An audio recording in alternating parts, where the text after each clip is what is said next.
Let us. The recording is in progress. Look, it's working. Technology. Hopefully you can hear us. We're trying to. Indivisible.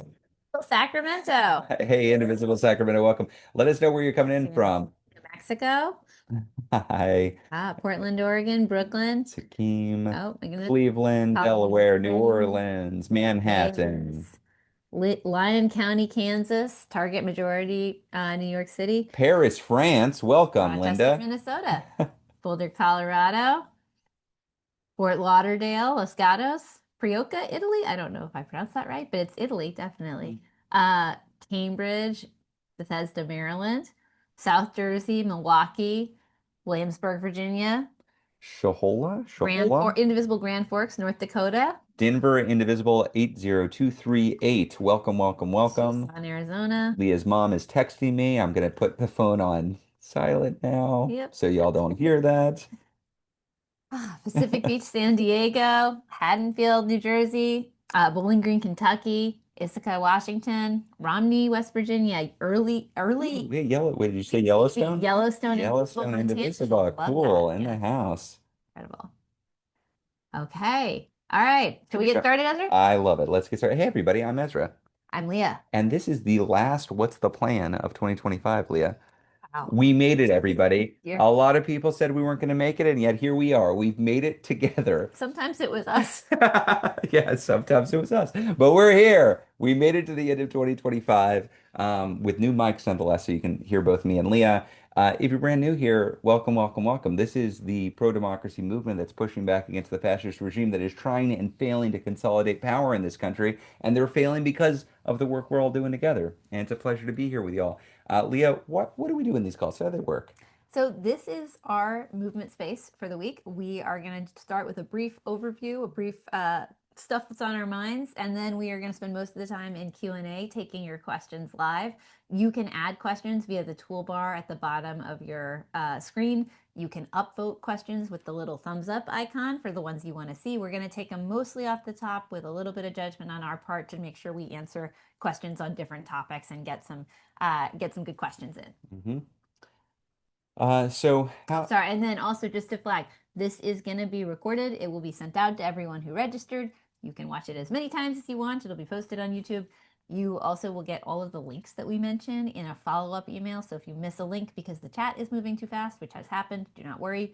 Finally, we ask folks that keep the chat respectful. We cover a lot. We cover some really hard stuff. It is okay and indeed totally appropriate to have really strong feelings about what we are talking about. We want to make sure that we keep this space constructive and respectful of each other. Sometimes we are going to disagree about strategy or tactics, but we organize together and we organize with respect and care for each other. And we have a lot of fun, like with And my ridiculously oversized mug that says "Dad to the bone." that's right. Leah, yours is a little bit more business appropriate. Business appropriate. Okay, so one of the ways that we organize, folks, y'all know this, and one of my favorite parts of the week is we get to welcome new people to this movement. We talk a lot about, like in the South where I'm from, the churches often save the parking spots at the front. Those big mega churches, they save the parking spots at the front for people who've never been there before. That's kind of like the mentality here, y'all. This is a people-powered movement. We win when we grow. We welcome new people in, and so I get to welcome new people in from all over the country, brand new Indivisible groups who have just formed in the last 7 days. They just made it in 2025, established. So please join me with a big warm welcome in the chat, in with your emojis for these 10 selected out of a hat Indivisible groups that just formed. We've got Indivisible Nipamo in Nipamo, California. That's Jerry. Welcome, welcome, welcome. Kim with Indivisible Larkspur Activism in Larkspur, Colorado. We've got Virginia with Indivisible Boone, Indiana, in Zionsville, Indiana. Alex, Kentucky Citizens for Democracy. I love that. I love that name. Kentucky Citizens for Democracy. If you're in Crestwood, Kentucky, check them out. Abigail with Indivisible Sherborne in Sherborne, Massachusetts. Another one in Massachusetts, Catherine with Worcester County Indivisible Alliance. That's how you pronounce that, right? Worcester, not Worcester. It's Worcester, Massachusetts. Correct me if I'm wrong. Laurel Resist, just up the street in Maryland, Laurel, Maryland. That's Amy with Laurel Resist. Dover, the ever dawning democracy of Dover, Pennsylvania. I love that. Dover, Pennsylvania. Allison with Indivisible Tri-Cities in Tennessee. And finally, Rachel with Harper's Ferry, West Virginia. I've been to Harper's Ferry. It's great. It's beautiful out there.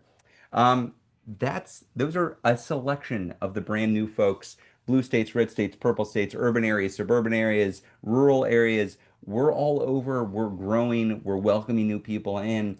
And this is all coming at a time, Leah, a year ago, it felt a lot different. A year ago didn't feel like this. And I think one of the main things we wanted to do for this opening before we get to Q&A is just reflect a little bit on what a wild year this has been. Because as we know, the fascists, how do they win? They win by dividing and conquering. They win by making us feel like we're alone, like it is hopeless, like we shouldn't organize, that there's nobody with us, that they are inevitable. And so reflecting on what we've accomplished together, reflecting on our successes, that's like a powerful act of opposition. It's a powerful act of defiance. And it's not just filler, y'all. This isn't just us declining to comment on Trump's ridiculous rant last night in his speech. I think this is us engaging together in the act of building a movement together. And the way we do that is talking about what we've done this year, because we've done a lot. So, Leah, what have we Yeah. done this year? Well, I actually want to slightly take it in a different direction, but thank you for setting some Yeah. specifics there. But no, I think it's actually important to cover the kind of strategic arc of this year Yeah. because Yeah. uh, we've talked before. The thing about existing under authoritarianism is most of the time it feels terrible, and you don't necessarily feel where and if you're making progress. And I want folks to understand that when we started this year, you might have joined in January, you might have joined somewhere along the year. But like we understood one central goal for this year that everything else would flow from, and it was to prevent the successful consolidation of an authoritarian regime under Donald Trump and the MAGA movement. It was this moment where Donald Trump was making a full sale, full court press to subvert basically every institution in society to his will, right? He was going after his own party and the Supreme Court and the federal government and state and local governments and businesses and billionaires and media and universities. All of these institutions were coming under attack. And, let's be real, most of them did a terrible job of fighting back, defending anything about their own turf, holding up any kind of corner of liberal democracy.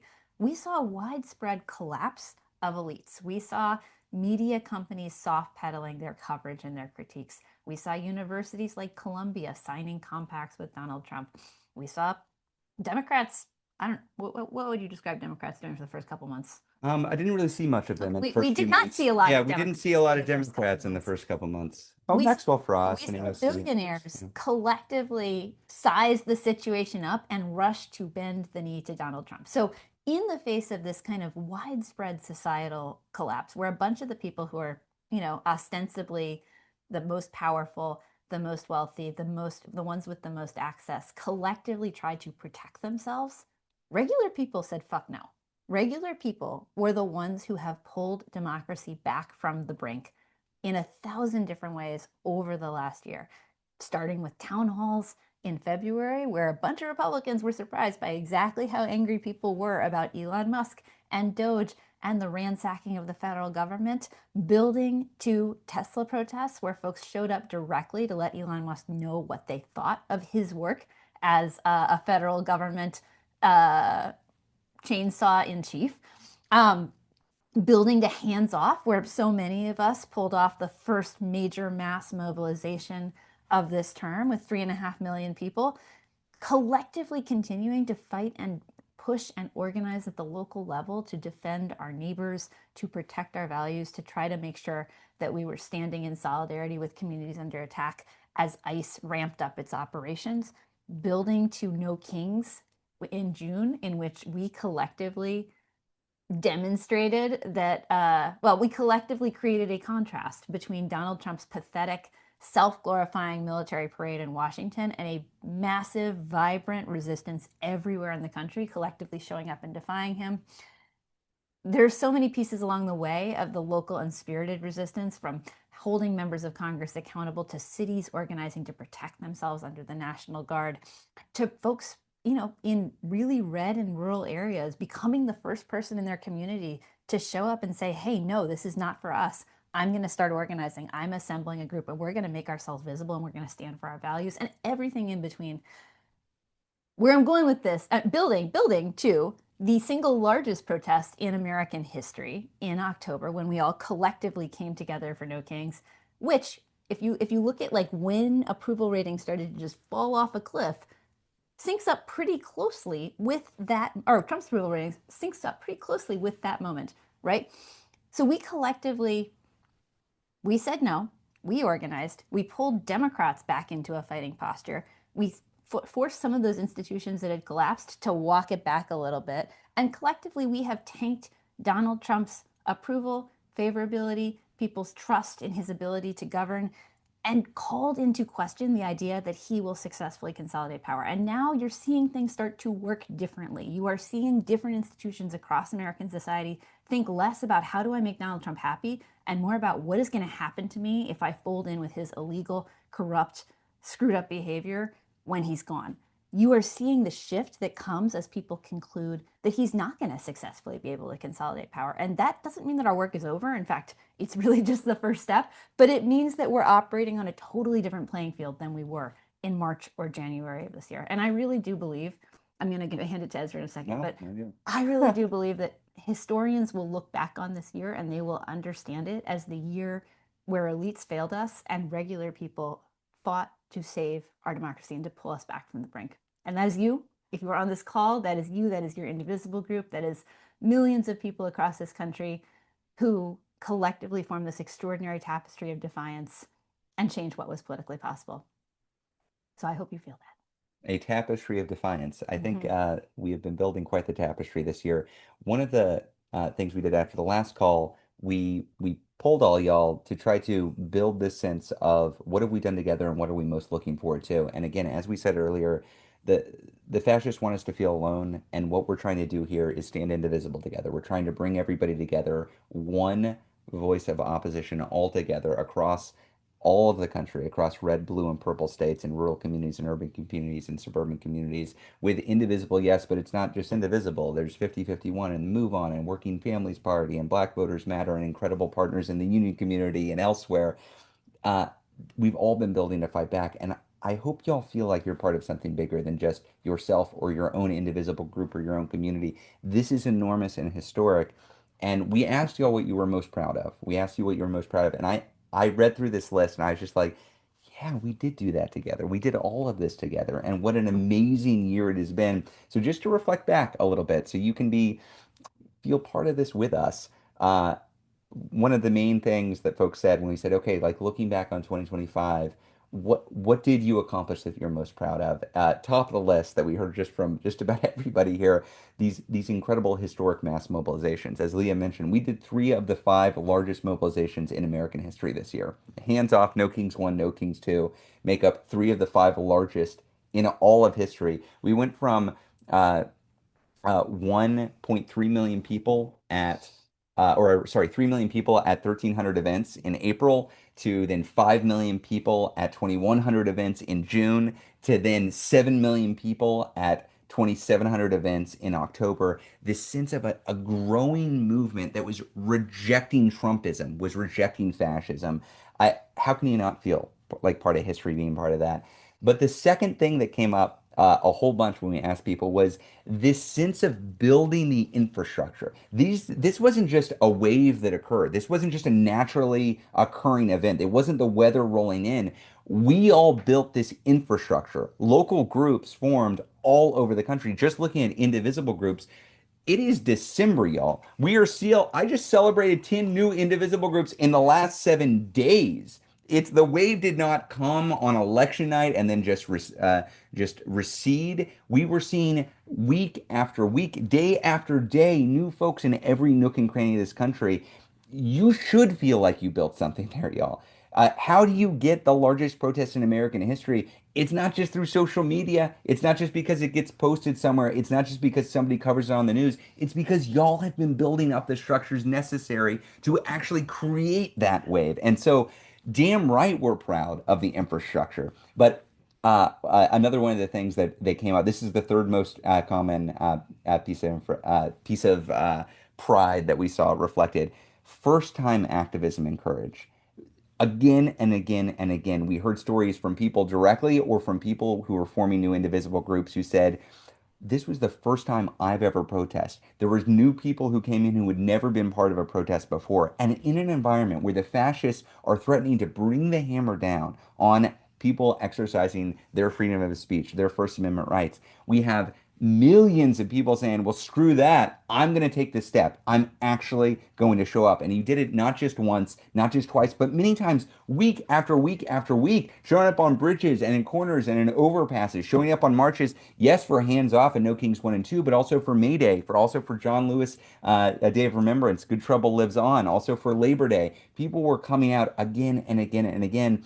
And one of the common things that we would hear from folks who aren't part of this, from traditional political operatives, was like, sure, they'll march, sure, they'll chant, but like, what good does that actually do? And what we saw, and this is, I'm just going through the list, what we saw was one of the things people were really proud of is it produced actual wins that we were able to shore up democracy by winning. So these are things like the wins in Wisconsin earlier this year, where Elon Musk tried to buy a Wisconsin Supreme Court seat. He spent tens of millions of dollars and was rejected, totally rejected earlier this year. Elon Musk, do you remember that guy? He used to be in the White House. He's been kicked out. He's not relevant anymore. But then to what several Tuesdays ago in Virginia, in New Jersey, in New York, in California, we had the best election night we've had in a decade. 2.5 weeks after the largest protest in American history, we wiped the floor with them in Georgia, in Mississippi, in red states and blue states and purple states.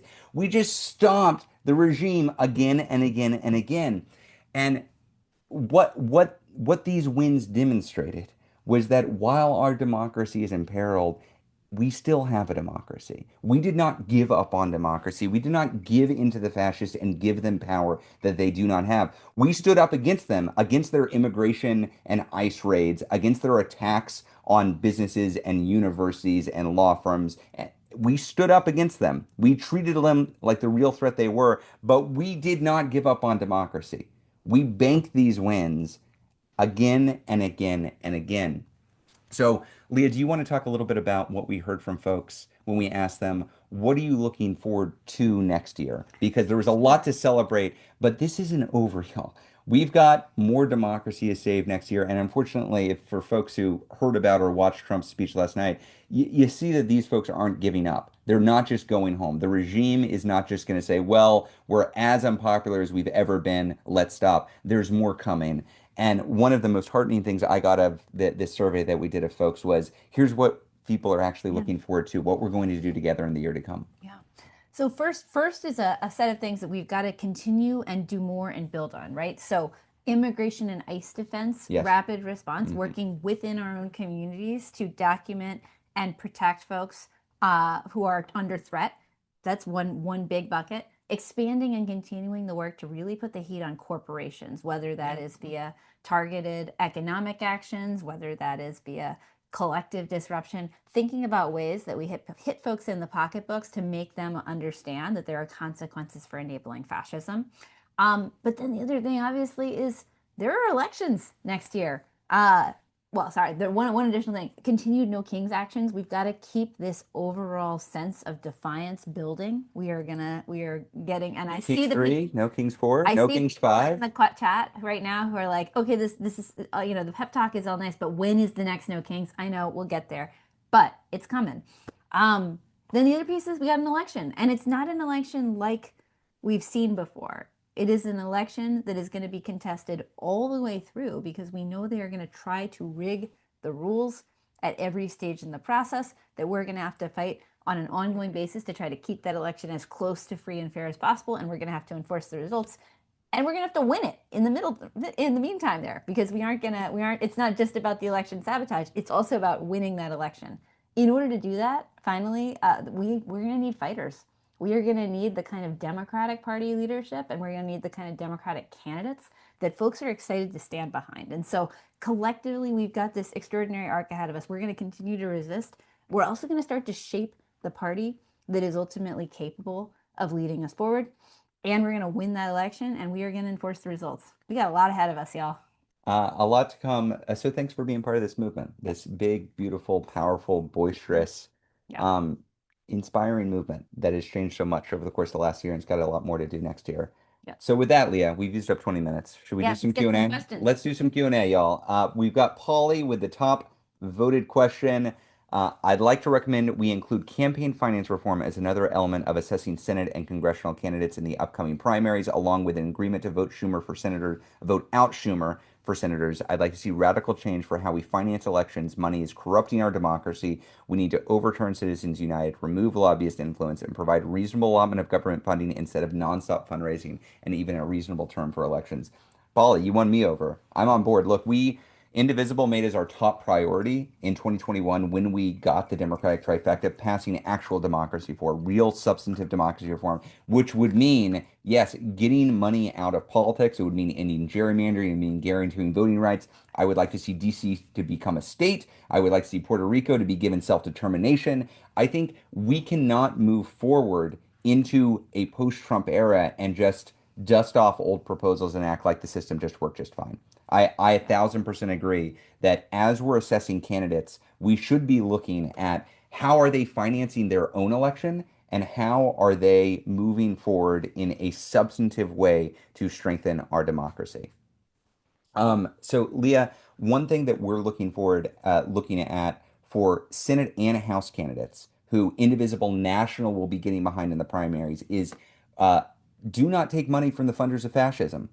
That means that the tech bros, the crypto groups, APAC, the corporations that support Republicans who deny election results, if you are a Democrat who is receiving funds from that, look, I think you're part of the problem. You can win elections without taking that money. And if you think we're going to be able to reform our campaign finance system by electing a lot of Democrats who benefit from the current flawed and corrupt campaign finance system, I'm sorry, it's not going to happen. This primary season is a time for us to be asking candidates, where do you stand on this fundamental feature of our democracy? So I hope as you're looking at candidates, I saw Tallarico, for instance, in Texas today say, we need to ban super PACs. We need to stop allowing people to take corporate PAC money. We should be asking that of all candidates. We should be asking that of all candidates. So if you're getting behind a Democratic candidate in the coming election season, I hope you and your Indivisible group do make this a priority. I think it's smart. No, Yeah. I agree. Okay. So we're on board, Polly. Deborah, is anyone trying to stop them from taking our public lands? We can take that back if it's developed. Can't take Yeah, that. we can't take that back if it's developed. That's Deb from South County, Resistance, Rhode Island. This is one of those places where I wish I had a better answer than we just have to drive down their political capital to the point where it's hard for them to move more new, horrible, unpopular things. Um, and that's unfortunately my main answer. I know there are dedicated environmental groups that are, in fact, campaigning really hard on this specific thing that are trying to explore, the different ways to try to mitigate harm. It's one of so many incredibly painful places where irreparable harm is being done right now.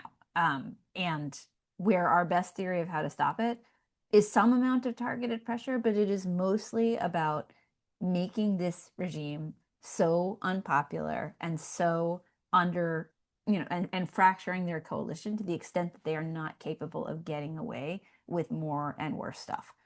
And I wish there was a better answer. I really do. Like, I think this is you. I could answer that same thing for so many issues that are just absolutely horrifying right now.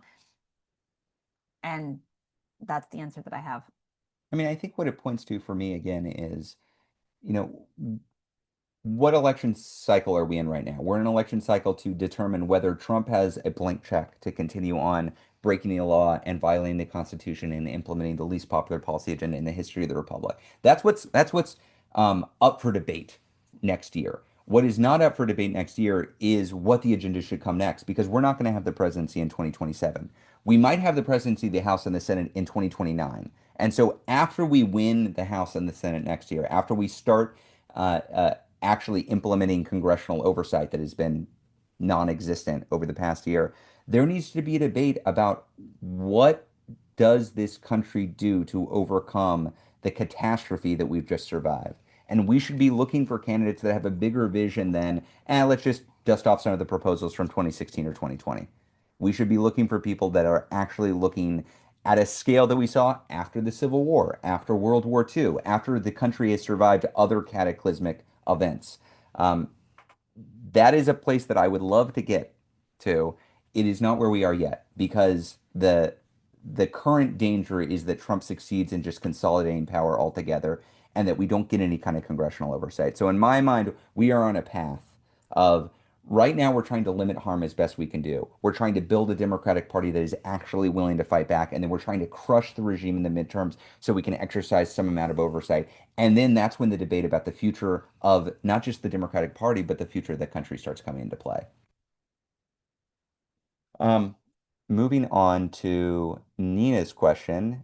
Nina is with Denver Action. With Jeffrey's discharge petition passed, we must have a massive national push for ACA subsidies. Could National declare a campaign of coordinated die-ins that will be very noticeable, obstruct normal business on a certain day? My healthcare will go up by $1,070 a month to nearly $1,700 otherwise. That's every single month. Now I don't know whether to cancel January 1st or not. Leah, do you want to talk a little bit about the state of congressional negotiations around this? Sure. I mean, so this week, what we saw was essentially a big fracture within the Republican coalition as a set of at-risk, vulnerable frontliners in the Republican Party broke from Speaker Johnson's overall commitment to not hold a vote on extending the subsidies and signed onto a discharge petition that would bring a vote to the floor. Um, I think our expectation is that given that you have enough votes to bring to the floor, it is likely to pass the House and also run into the sustained challenges that we have seen in the Senate. Now, in terms of where and more generally, I think important to just say out loud, I don't think that anybody believes that there's a realistic path by which the subsidies are extended before January 1st. Not before January I 1st. think that's just important to say directly. And it's Nina, we're with you. Like you are one of millions of people who this extraordinarily awful series of events is impacting, and it is one of the reasons why uh, it is one of the reasons why a lot of people very fairly feel like Washington isn't working. Overwhelmingly popular things cannot move forward in a MAGA controlled Republican Congress because you've got a party that fundamentally didn't want to support the Affordable Care Act to begin with, never wanted to support the subsidies, and has taken this opportunity to try to block any extension. In terms of the actual movement of a campaign next month, just candidly, like this is one of those places where we are super supportive of folks really ramping up where they can on this, and we're also unlikely to be able to launch a national campaign ourselves that focuses on kind of a major organizing effort in January. That is not because we don't think this is good and important. And if you are in a district with an at-risk Republican or even a Republican who's like remotely possibly a little bit worried about their electoral chances, put the heat on them. That is great. It's simply a matter of capacity and just being able to hold all of the different pieces that we are collectively trying to launch at the same time. I Anything to add there? I might have some stuff to add Yeah, there. please. I have a few things to add Yeah, and at different levels. And so I think I might start at the like strategic level and then go to the yeah. tactical. I It's worth remembering what is the Affordable Care Act? The Affordable Care Act is the Republican answer to how you do healthcare. Mitt Romney implemented a version of the Affordable Care Act in Massachusetts. It was the way that we would not offer universal health care, but we would still give massive subsidies to health insurance agencies. It was the middle path. It is what Democrats under Obama thought, look, we aren't going to get everything we want, but at least we will provide some support for healthcare and make it affordable for more Americans. And Republicans still didn't agree to that. They still didn't agree. They did everything they could to prevent the Affordable Care Act from passing back in 2009 and 2010 and came damn close to actually succeeding in killing it altogether. And now here's where we are. The Republicans are opposing the Heritage Foundation idea of the ACA because what they want is to systematically cut taxes for billionaires and millionaires and make your life harder. They do not believe in a social safety net. They do not believe in the right of people to vote because if people get the right to vote, then they're going to vote for more social safety net. They're going to vote to constrain the economic and political power of industry. So the ACA, they are systematically dismantling. The reason, Nina, why your health insurance premiums are going to more than double next year is twofold. One, the immediate thing, the Republicans are screwing you over. They are preventing any kind of band-aid for this problem. But two, the entire political system is in cahoots with the insurance company industry to systematically screw you over. So, yes, by all means, we need to extend the ACA tax credits, but we also need the health insurance companies to not own politicians in the Democratic Party and the Republican Party that prevent any kind of real reform. And the way to start building towards something better, not just extending the ACA tax credits, but the way to start building towards a political system and an economic system that doesn't systematically concentrate power, economic and political power, in the hands of the few, is through a democratic primary process that does what? That holds accountable a Democratic Party that surrendered on this very fight. Remember, y'all, it was last month that the government was shut down because finally Democrats were fighting back. They were using the leverage they had to extend these ACA tax credit subsidies. They were using the leverage they had, and then they surrendered. We were winning. We had just won the elections again all over the country. The public was blaming Trump and the Republicans for increased healthcare costs. We were winning, and then the Senate Democrats caved. They caved.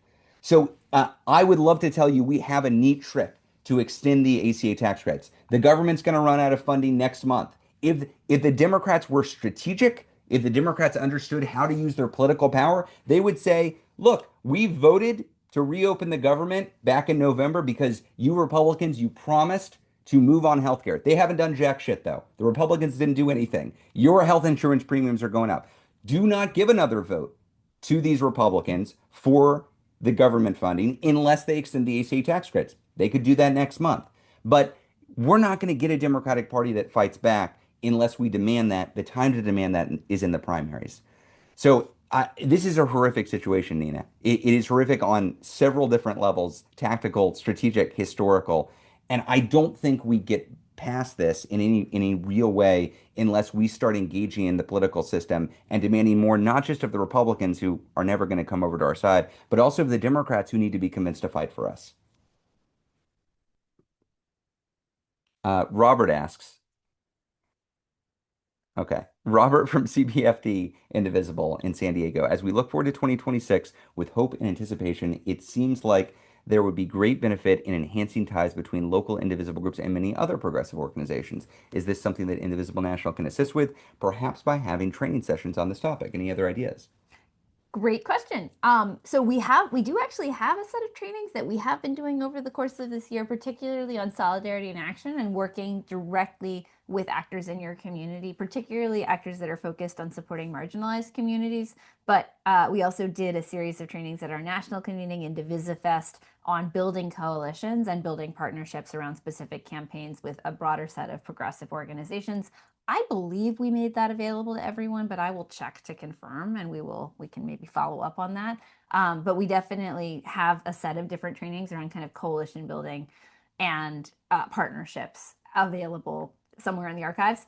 And also, I think this is one of those things where some of it is about training and some of it is also about campaigns and activities that put those relationships and those muscles into practice. Now, one thing that I have heard a bunch about from different folks across the Indivisible movement is using No Kings rallies as an opportunity to build deeper partnerships in coalition with other organizations that, maybe they're interested in collaborating to help put the rally on. Maybe they're interested in working with a local Indivisible to like absorb and meet people and use those events as an opportunity to bring more folks into their ongoing work.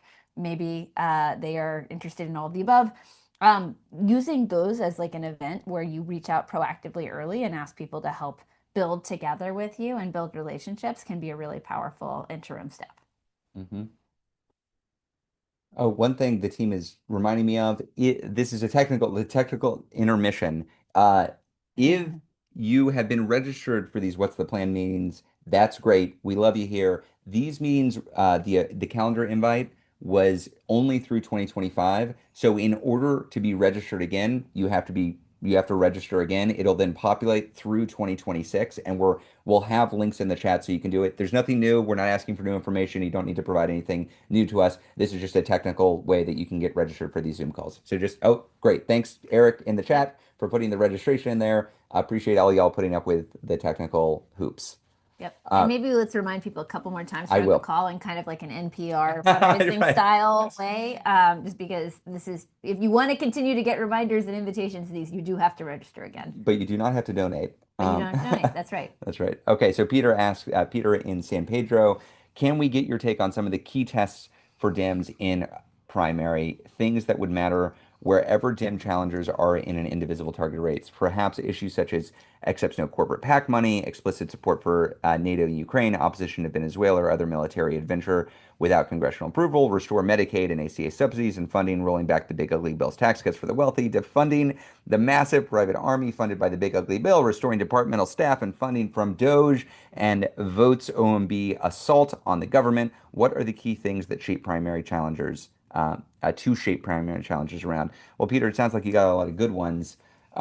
We have a very, what I would say, a low bar for Indivisible National, and one that I would encourage indivisible groups, both at the local level and the state level, to raise the bar, not just make Yeah. it just what we're saying. But we have a couple of things that we're looking at, and just to give a sense of what our orientation here is, uh, what we're trying to do is build a party that actually fights back and aligns against not just this regime, but aligns against many of the flawed parts of the party that have failed us and gotten us to this point. So, yes, Donald Trump is terrible. His regime is terrible, but also we have a Democratic Party that allowed for this rise to happen, did not immediately fight back, instinctually listens to a consultant class and a corporate class versus its actual people, its actual constituents.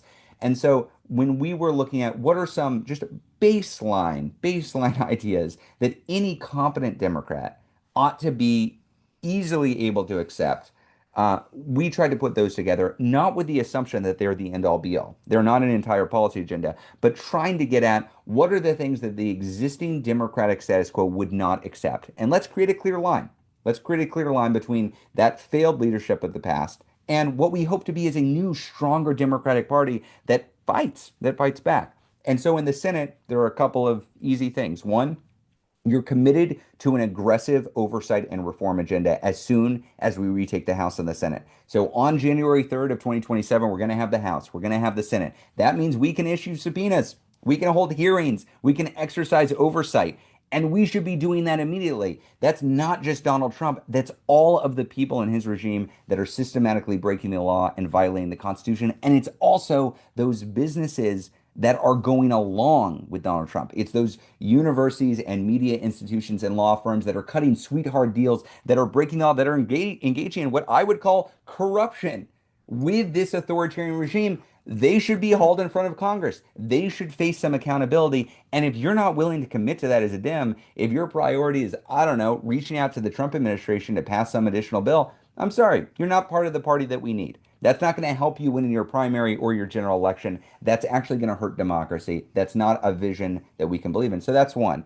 In the Senate, another priority we have is, do you oppose Chuck Schumer for Senate Democratic leadership? Again, Chuck Schumer is the least popular political figure in the country. Opposing him for leadership isn't going to hurt you in your primary. It's not going to hurt you in your general election. It should be pretty easy to say, maybe we shouldn't be led by the least popular political figure in the country. Maybe we should have new leadership that is able to communicate and inspire. Again, not the end all be all, but it's not something that a member of the existing Democratic establishment would sign on to. So, for instance, Chuck Schumer is raising money right now for Angie Craig in Minnesota. Angie Craig isn't going to come out against Chuck Schumer. Why would she? He's sending her checks. So if you elect an Angie Craig, you're electing another vote for Chuck Schumer for leadership. We don't think that's good. And the third thing comes down to how you're financing your own campaign. And we talked about this earlier. Are you funding your campaign with the same funders of fascism? So the APACs of the world, the crypto folks of the world, the tech fascists of the world, the corporate lobbyists who currently fund some Democrats, but not all Democrats. If you're running an effective campaign that responds to the people are going to fund your campaign. You should rely on them. So, Peter, those are Yeah. baseline for us at the national level. That's baseline. I hope San Pedro Indivisible, I hope the other Indivisible groups are pushing candidates on more agenda items, policy agenda items that build on that and set the bar even higher. I'll just add a couple of points around our specific process and how we got here. So Mm, just to be clear, like the way that we got to these criteria was in part by surveying folks. that's Like right. we That's sent out to Group group leaders. leaders surveys around what is important to you. Are you thinking about getting engaged in primaries yourself? Do you think this is important strategically, et cetera? And so we got a bunch of data back that we then kind of tried to massage into some parameters for us. In the past, we have done things like a really extensive policy questionnaire. We're not doing that this year because of a bunch of reasons. One is just it's extremely time intensive to administer, and frankly, it didn't really successfully get the kind of like clarity on the core issues that we actually wanted. It was kind of like just an overwhelming questionnaire. Um, I have leftover trauma from filling those out as the policy director for a candidate myself. Uh, we wanted to also have a little bit more flexibility for local groups, right? Because fundamentally, we also recognize that races are different, candidates are different, contexts are different, and there's going to be judgment calls that folks are making at the district level about all of the factors together. So we want to have kind of a set of parameters that collectively unite us and orient towards what's a fighter, but not be at the level of like, this is the exact specific policy you have to support across every specific issue, or else you're not an indivisible candidate, because that doesn't really serve the movement. Mhm. Robinson asks, per Vanity Fair, the U.S. Senate Fight Club will press Schumer to oppose Trump more aggressively and back more populist Senate candidates in the 2026 midterms. Increased Fight Club membership will fulfill the indivisible goal to rebrand the Democratic Party ahead of the midterms instead of replace Schumer plan introduced on Mm. 11/13/25. What's the plan? What do we think of a plan to thank U.S. senators for joining and asking others to join the Fight Club? I love it. And Fine. It's a positive reframe here. I I love like it. I that. don't think they're mutually exclusive. I think you can do both. So let's thank some of the members. Chris Van Hollen, who's in the Fight Club. Chris Murphy, who's in the Fight Club. Senator Warren, Bernie Sanders, who's in the Senate Fight Club. There, there are a lot of good fighters in the Democratic Party, y'all. I want to be clear. There are a lot of good fighters. The problem is the fighters are not the dominant faction yet. And our goal absolutely should be our goal should be to increase the number of fighters so that the party itself is strengthened. I want the entire Democratic caucus to be part of the U.S. Senate Fight Club. And if you have a Democratic senator who is indeed pushing, who is indeed part of that caucus, yes, by all means, thank them and thank them loudly. What did we say when we got this question? The first rule of the U.S. Senate Fight Club is to talk about the U.S. Senate Fight Club. Talk about it everywhere. Talk about That's it right. to your folks in states where you have Democratic senators who are part of it and who are not part of it, and encourage them to join because this isn't ideological. This is not they aren't lefty enough for us or they're not centrist enough for us. This is, do you believe the moment we're in is a crisis and are you using the tools available to you to fight back or are you not? And that should be true of every senator should be using the tools that they got to fight back. There's not a constituency for going along with Trump other than Trump's own constituency. That's not our constituency. That's not who we're looking for. That's We right. can build a majority that wins massive majorities if we demonstrate that we're actually standing for something. That's right. So, but point taken, Robinson, I do think we should be celebrating folks. We should be celebrating the good Democrats out there, of which there are many. That's right. Amy asks, are you doing any more thinking about general strike or escalated mass non-cooperation for a red line event, particularly if MAGA tries to steal the midterms? Many anti-authoritarian groups, including our Indivisible Civil Resistance Action Team, are starting to organize around the possibility that MAGA is likely to try to steal the midterms. We believe we need to be ready for mass non-cooperation should this occur, and Indivisible is a key player in making this possible. So we are hoping to get this on the radar now so local chapters can have it in their back pocket. Leah has been doing a ton of thinking about this and meeting with coalition partners on this too. Leah, what's the current thinking about they try to steal the Yeah. midterms? So first, hearty endorsement of the general understanding and mainstreaming of the reality that they are likely to try to steal the midterms. We're very aligned there in that we think this is a real risk. There's some complicating factors here where there's like the extent to which they are politically consolidated as a movement impacts their chances of success in doing that, and also death, like, so which is to say that I think that we're a little bit lower on the overall risk level than we were last month because they've spent all month fighting each other. And also a weakened, threatened authoritarian is more likely to make desperate power grabs and to really like try and ram, shoot the moon basically Yeah. in taking power. So we're very much on alert for the stealing the election. And I should say really clearly, Not on, we're, oh, on alert. Yeah. yeah, we're very much on alert for them stealing the election. And what I should say really clearly is that when we talk about that, we're talking about a couple of different stages. We are talking about Yeah. a bunch of different efforts to try to rig the election itself, the rules, the ways that it will take place, to mess with voting ease and locations and early voting. We have been fighting this all year. When you think about the gerrymandering fights that we've been part of, that is an ongoing effort to steal the election, which we have been, through extraordinary collective national work, fighting almost to a draw over the course of this year. But there's going to be stuff like executive orders on voting, attacks on early voting, deployment of the National Guard into Democratic strongholds to try to like scare voters away from showing up to the polls. All of the things that are intended to kind of like tilt the field as much as possible in order to secure a positive result for Republicans. And then if they lose, quite possibly a set of different efforts to kick up enough dust to generate legal challenges to the places where they want to overturn a result that they then hope to have sustained by a MAGA Supreme Court. And so for us, it's going to be like a combination of whack-a-mole over the course of this year, where whenever there's an effort at a local or state level to try to subvert the rules, rig the rules, suppress voters, etc., we're trying to respond in kind and push back collectively. And then also over the course of this year, as we are thinking about the arc of escalation, as we are thinking about No Kings 3, as we are thinking about future actions that we are engaging in, we are thinking really carefully about how do we ask people to test new tactics and build our collective mass non-cooperation and disruption muscles. And I am not remotely at liberty to give you all of my takes on exactly what that is going to look like, but what I can say is that we are very much aligned with the fact that if we're in a situation where there's an ongoing active effort to steal the election, we need to be capable of protest, and we also need to be capable of mass non-cooperation. And that's part of how we got to 1 million rising as a training that we were doing over the course of this year. And it's a big part of how we're thinking about the next year and our structuring our Yeah. plans. Leah talks about, for what it's worth, y'all, Leah talks about this all the time. Yeah. Yes, that She is true. spent a lot of time thinking about how we avert the worst here.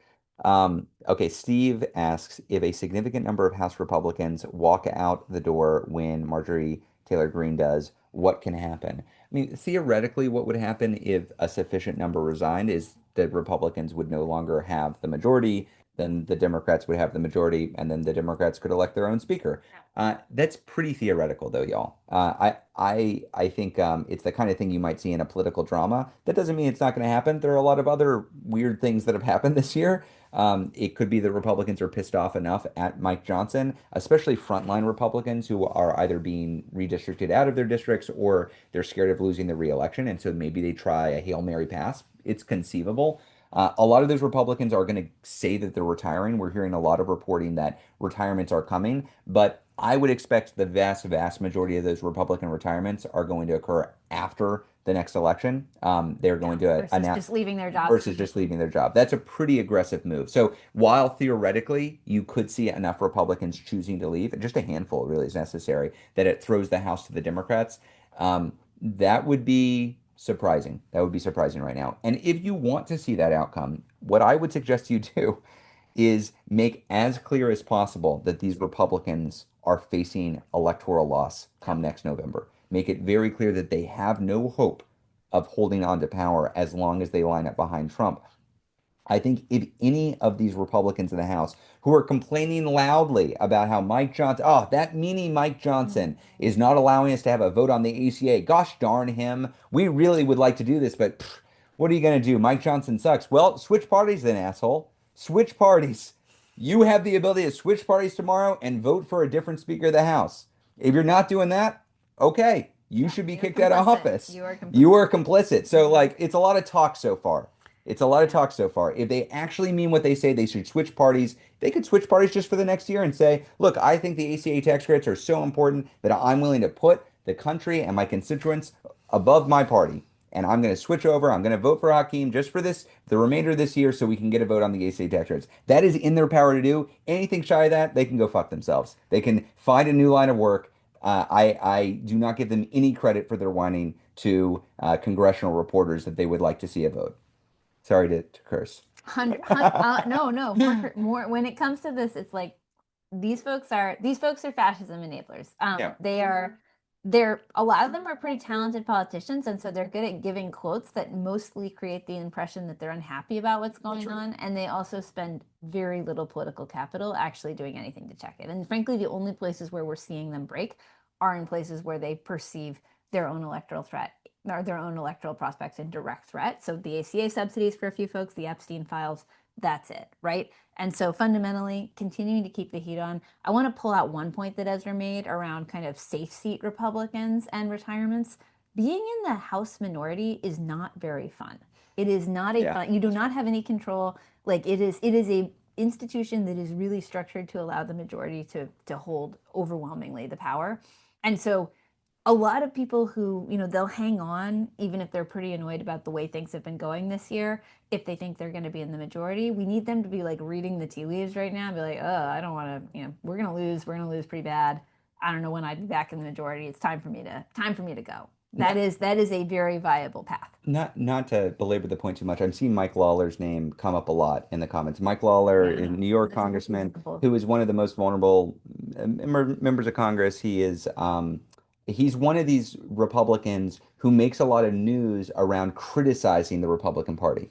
And right. that is not because he's a good guy. That's not because he's aligned with us. It's because he understands his constituency does not like the Republican Party, and his future elections depends on him creating distance between him and the Republican Party. So do not view a Republican who is, with their words, criticizing the party, but with their actions voting with the party.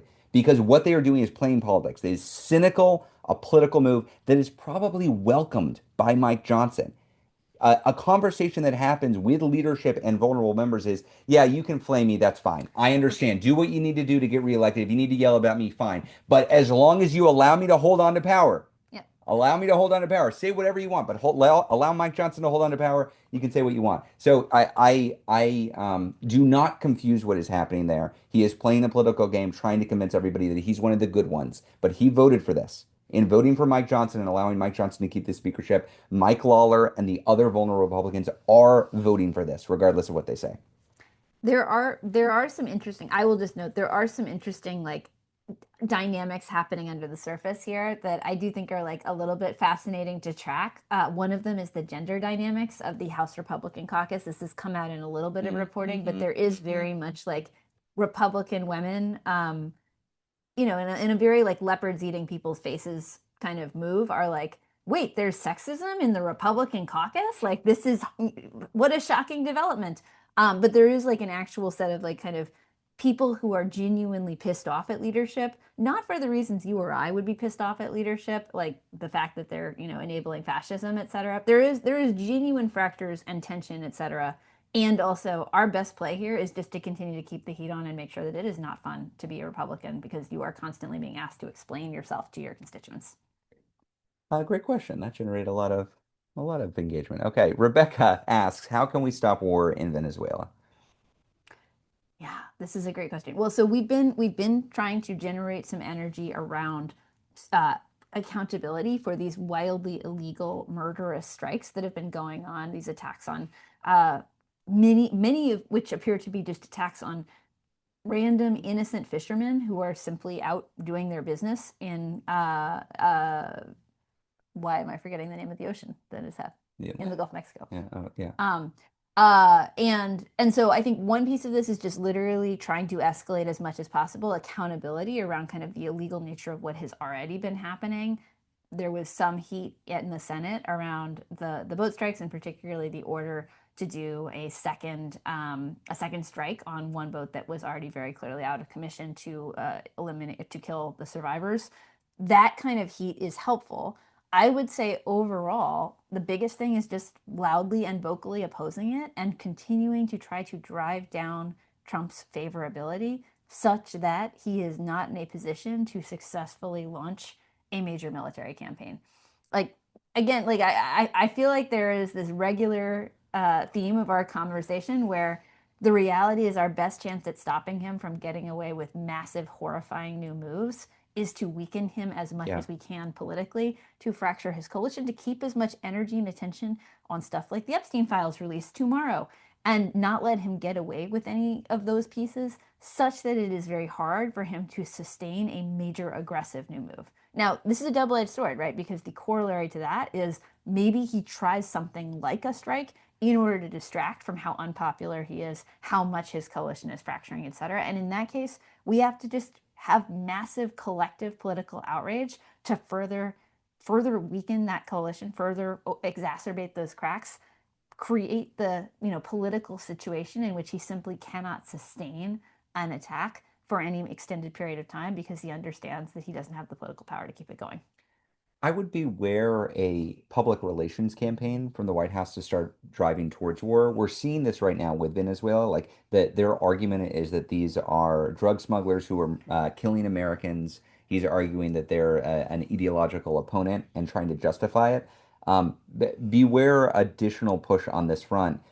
And the good news is that Trump is very unpopular, and even many of his own supporters voted for him because he promised to be an isolationist, to not engage in foreign wars. So we just need to be very clear that he does not have any kind of political support for this. I think I like this question from Claire because it's Yeah. critical, and I appreciate smart, strategic, critical questions, and we should engage with it. So Claire asks, the No Kings Alliance put out a press release supporting striking Starbucks workers in their dispute with Starbucks. I have no problem with that position in the abstract, but we had thought the No Kings was meant to be a big tent pro-democracy effort, but Starbucks dispute has nothing to do with the Trump administration. What's the reasoning behind that? And if Indivisible was part of the decision, and if not, is Indivisible taking steps to prevent the No Kings label from being used to advance other non-pro-democracy agendas? Yeah, this is a great It's a question. great And question. I think Yep. it goes to the heart of what does it mean to build a big tent coalition, actually? Because fundamentally, you know, No Kings is the umbrella frame for collectively everyone coming together to oppose authoritarianism. And also, No Kings Alliance has been kind of a continued rapid response arm that's offering people sustained ways to take action in line with the overall kind of goals and aspiration of the coalition. And part of where we are right now, as we think about like, where is the big tent? What do we need? Is actually about like who are the stakeholders and who are the communities and what are the ways in which we broaden the collective appeal of a big tent for democracy. And part of what we're thinking about is how do you show people who maybe they're not that moved by a no kings frame or a democracy frame that we collectively have their fights in mind too and their interests in mind too. And this has been a tension throughout where we're kind of like at a frame level that is so high that sometimes we also want to think about how do we do intentional work to show people that they're really part of that coalition, that they're valued, and that we all collectively have each other's backs within it. And so it will not surprise anyone, labor unions are a meaningful part of the No Kings movement. If you have been to any of the No Kings rallies, you may have seen the incredible SEIU or AFT or NEA or ASME contingents showing up. And we actually want to continue to deepen those ties because historically speaking, there's often sometimes like some distance. It's like, oh, there's the progressive movement people over here and there's labor movement over there.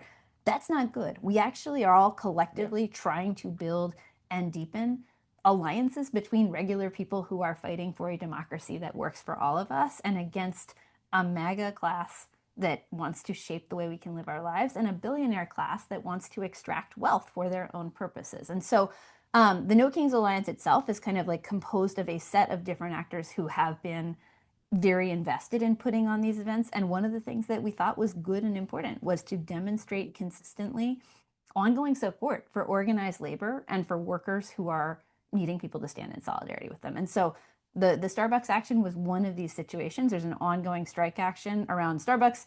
Folks, actually, they probably should have started with explaining what's going on there.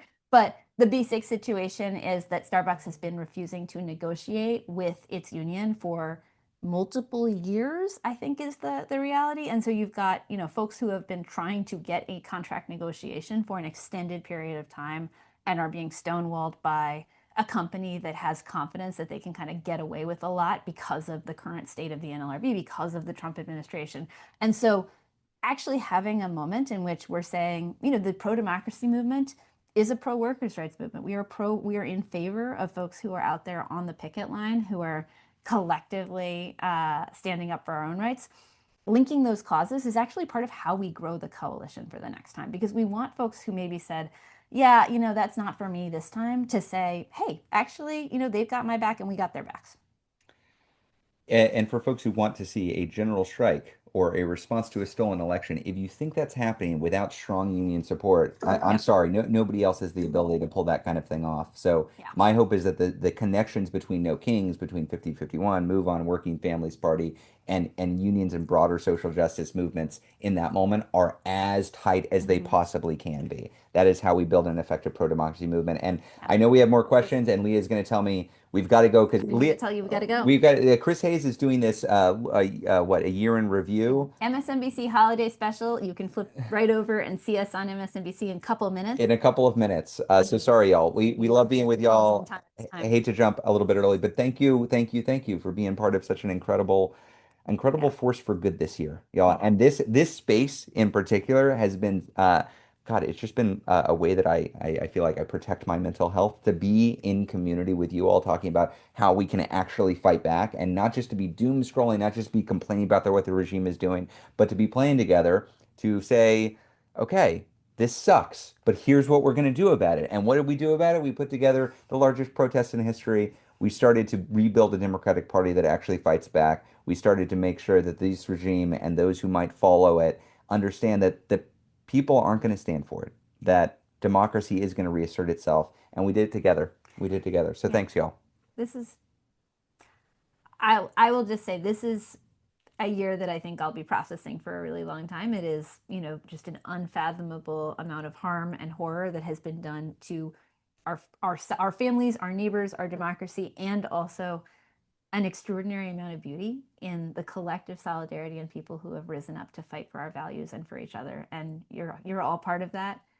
You are, all of you, whatever you've done, you are braver than the billionaires. You are uh, standing up for the values that make us this country truly beautiful. And I'm so grateful for you. And if you want to keep on coming to these, please register again. So we'll put the link in there. We are not going to be here next week. So just note, do not tune in, but we will be back and we will see you in 2026 for more planning, for more democracy, for more organizing. That's the plan. Yeah. Happy holidays, y'all. Happy holidays, folks.